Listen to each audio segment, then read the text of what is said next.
السلام علیکم ورحمۃ اللہ وبرکاتہ۔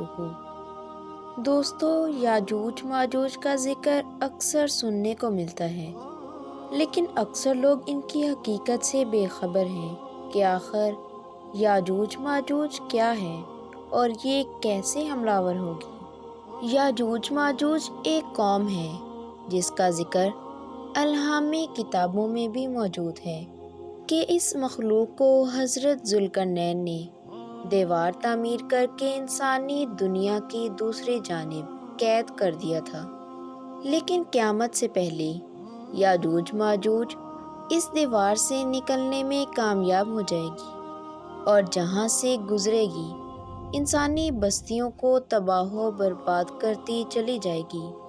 پھر وہ حملہ کرتے کرتے ایک جھیل پر پہنچے گی جس کا ذکر کتابوں میں موجود ہے کہ وہ اس جھیل کا سارا پانی پی جائے گی اور اس کے پیچھے آنے والے یاجوج ماجوج گروہ کو اس میں ایک بھی پانی کا قطرہ نہیں ملے گا اور ایسا محسوس ہوگا جیسے یہاں کبھی کوئی جھیل ہی نہیں تھی۔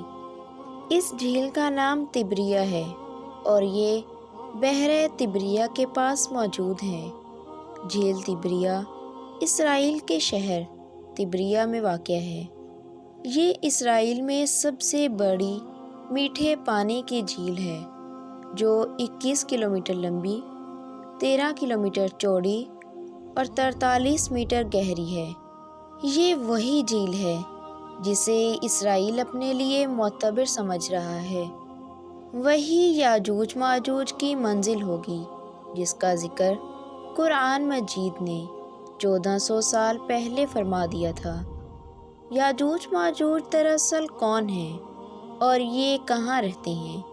مولانا حفظ الرحمان نے اپنی کتاب قصص القرآن میں اس کا ذکر کیا ہے اور قرآن مجید کی سورۃ کہف میں اس کا ذکر موجود ہے۔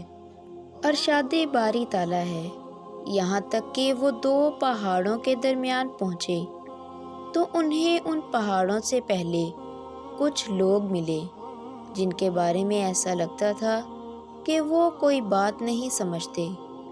مفسرین و محققین نے لکھا ہے کہ حضرت ذوالقرنین سفر کرتے وہاں جا پہنچے جو آرمینیا اور آذربائیجان کے نزدیک واقع ہے۔ وہاں 2 پہاڑوں کے درمیان سے ایک قوم نکلتی تھی جو کھیت تباہ کر دیتی، ترکوں کو بے دردی سے قتل کر ڈالتی اور انہیں غلام بنا کر لے جاتی تھی۔ وہاں کے لوگوں نے حضرت ذوالقرنین سے درخواست کی کہ ہم آپ کو کچھ رقم جمع کر دیں تاکہ آپ ہمارے اور ان کے درمیان ایک رکاوٹ بنا دیں۔ یہ یاجوج ماجوج تھے۔ قرآن مجید میں ارشاد باری تعالیٰ ہے، انہوں نے کہا، اے ذوالقرنین، یاجوج ماجوج اس زمین میں فساد پھیلانے والے لوگ ہیں، تو کیا ہم آپ کو کچھ مال کی پیشکش کر سکتے ہیں جس کے بدلے آپ ہمارے اور ان کے درمیان کوئی دیوار بنا دیں؟ اس پر حضرت ذوالقرنین نے جواب دیا، اللہ نے مجھے جو اقتدار عطا فرمایا ہے وہی میرے لیے بہتر ہے، لہٰذا تم لوگ میری مدد کرو تو میں تمہارے اور ان کے درمیان ایک مضبوط دیوار بنا دوں گا۔ پھر حضرت ذوالقرنین نے لوہے کے بڑے بڑے ٹکڑے دونوں پہاڑوں کے درمیان کھڑے کیے اور ان لوگوں سے کہا، ان کو جلا دو۔ جب وہ ریڑھ ہو گئے تو اس پر پگھلا ہوا تانبا ڈالا گیا تاکہ لوہے کے ٹکڑے مضبوطی سے آپس میں جڑ جائیں اور چکناہٹ کے سبب کوئی ان پر چڑھ نہ سکے۔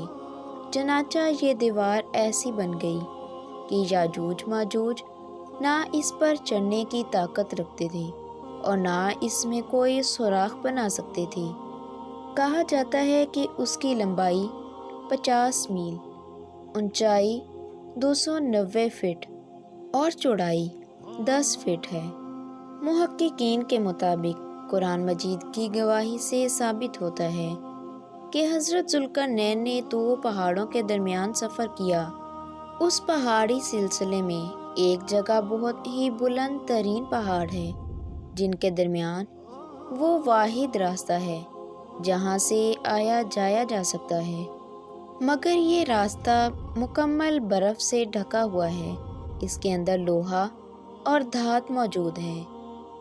تاریخ کے مطابق یاجوج ماجوج حضرت نوح کے ایک بیٹے یافس کی اولاد میں سے ہیں جو خانہ بدوش اور وحشی قبائل پر مشتمل تھی۔ ان کی تعداد بہت تیزی کے ساتھ بڑھی۔ یہ حضرت ذوالقرنین کے زمانے تک مختلف قبائل، قوموں اور آبادیوں میں پھیل چکے تھے۔ روایات میں آتا ہے تب سے اب تک یاجوج ماجوج اس کوشش میں لگے ہوئے ہیں کہ کس طرح دیوار کو گرا کر باقی دنیا سے جا ملے۔ یہ روز دیوار کو توڑتے ہیں جب تھوڑا سا حصہ رہ جاتا ہے اور سورج غروب ہونے لگتا ہے تو ان کا سردار واپسی کا حکم دیتا ہے کہ باقی کا کام کل کریں گے، مگر اگلے روز دیوار کہیں زیادہ مضبوط ہو چکی ہوتی ہے۔ جب یاجوج ماجوج کے خروج کا وقت آ پہنچے گا تب وہ تمام دن دیوار میں سوراخ کریں گے اور ہر روز کی طرح ان کا سردار شام کو واپسی کا حکم دے گا اور کہے گا باقی کا کام کل کریں گے انشاءاللہ۔ اس سے پہلے کبھی انہوں نے یہ الفاظ استعمال نہ کیے۔ ان الفاظ کی برکت سے دوسرے روز دیوار کو ویسا ہی پائیں گے جیسا چھوڑ کر گئے تھے۔ انتہائی پرجوش ہو کر دیوار گرا دیں گے اور زمین پر پھیلتے چلے جائیں گے۔ جہاں سے گزریں گے تباہی پھیلائیں گے۔ مخلوق خدا کو اپنے شر و فساد کا نشانہ بنائیں گے۔ ان کا پہلا گروہ جب بھاگتا ہوا جھیل تبریہ سے گزرے گا تو صحیح مسلم کے مطابق وہ سارا پانی پی جائیں گے۔ جب آخری گروہ وہاں پہنچے گا تو کہے گا کبھی یہاں پانی ہوا کرتا تھا۔ بحیرہ تبریہ اسرائیل میں تازہ پانی کی سب سے بڑی جھیل ہے۔ اس کا ذکر تورات و انجیل میں بھی آیا ہے۔ حضرت عیسیٰ علیہ السلام نے بڑا حصہ اسی جھیل کے ساحل پر گزارا۔ یہاں سے قتل و غارت کرتے ہوئے یاجوج ماجوج بیت المقدس تک پہنچیں گے اور اعلان کریں گے کہ زمین پر ہمارا قبضہ ہو چکا، اب ہم آسمانوں پر بھی قبضہ کریں گے اور آسمان کی طرف تیر پھینکیں گے۔ جو خون آلود واپس آئیں گے، کوئی ان کا مقابلہ نہ کر پائے گا۔ حضرت عیسیٰ علیہ السلام نے اللہ تعالیٰ کے حکم سے مسلمانوں کو کوہ طور پر پناہ لیں گے اور عام لوگ محفوظ مقامات پر بند ہو کر اپنی جانیں بچائیں گے۔ ویڈیو اچھی لگی ہو تو چینل کو سبسکرائب کر دیں۔ اللہ حافظ۔